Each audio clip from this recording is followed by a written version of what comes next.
Having your kids help out around the place is a lot like having 3 of your best employees not show up to work on the day that the tornado comes through. And I have a hard time reconciling with that because on one hand, I like things done well, and on the other hand, I think that kids need to learn the concept of work. And I believe that chores and allowance are a great way to achieve those goals. First, we want our kids to feel like important contributing members of the family. Second of all, we want our kids to have a good self-concept. We want them to build some self-advocacy. We want them to develop some resiliency. And we want our kids to learn and cultivate some good work ethic. And we want our kids to have practice using money like it would be in the real world.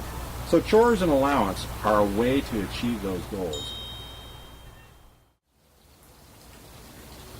Our kids have chores around the place. Chores are expected responsibilities, which are contributions to the running of the place.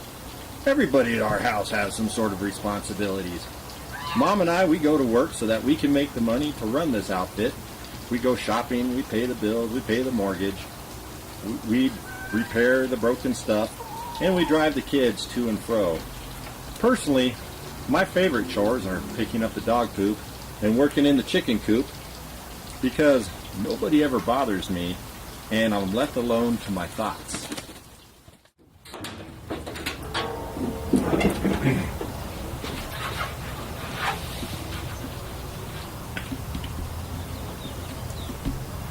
The kids have all been given tasks to do around the house that they have the ability to do and the ability to do safely and well within their skill set.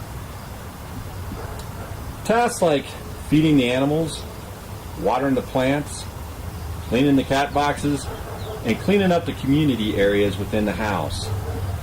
These are important things for the kids to do because they're important things for the entire family.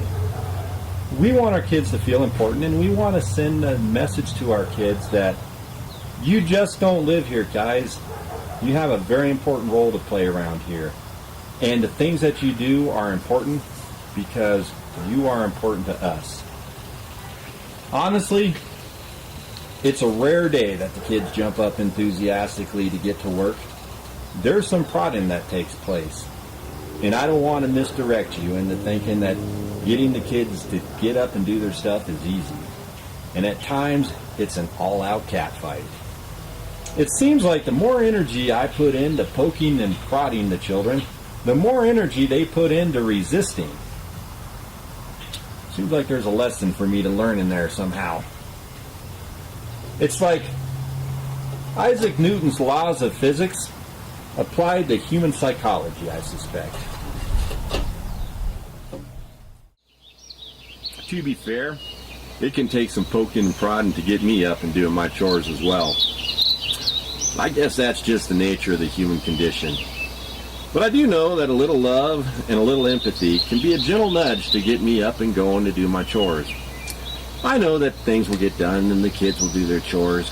I just need to accept the fact that I nor anyone else in the world can affect the attitude in which the kids do their chores. We don't pay our kids to do the chores around here. The kids are just expected to do them. Just like Mom and I are expected to do our chores. This is how it works.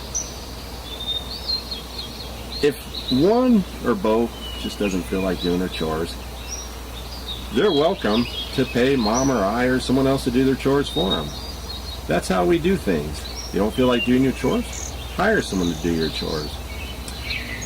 I want our kids to realize that the contributions that they make to the family are them sharing their time and their talent to be part of the family. And I want to send a message to the kids that they are important in this household and they're just not entitled little guests. I need to interject here too that we don't pay kids for their grades. I tell the kids that the grades that they get in school are their grades. And if I pay them for their grades, well, it just muddies up just who they're getting an education for. I tell my kids, I'll love them no matter how long it takes them to graduate from high school. To give us a little leverage on the chore completing front, and that instill some values and life skills in our family, we give our kids some allowance. Not much, but mostly condition-free money. See, allowance works for us in the following ways. It works as a tool so that kids can have some practice working, saving some money, and spending some money. It provides the kids with some money so that they can pay someone to do their chores if doing their chores becomes too inconvenient for them.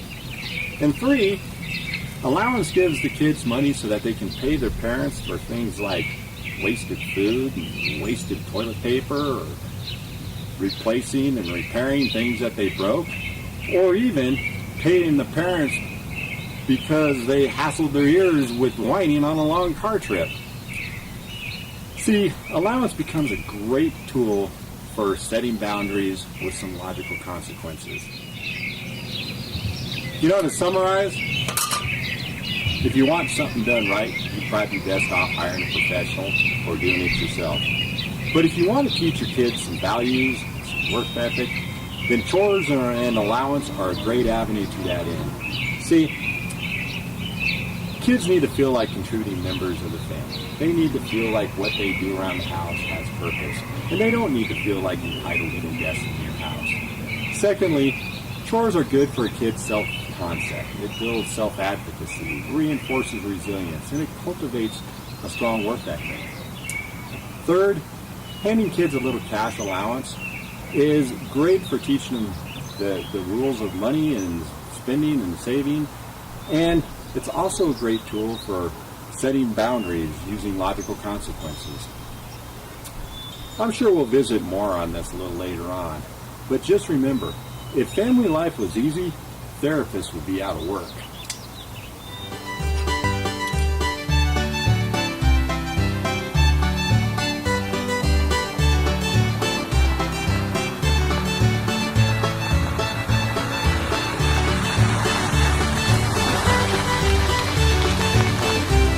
If you like this stuff, and even if you don't, go ahead and hit like, share it, and subscribe to my channel, and I'll make some more of it.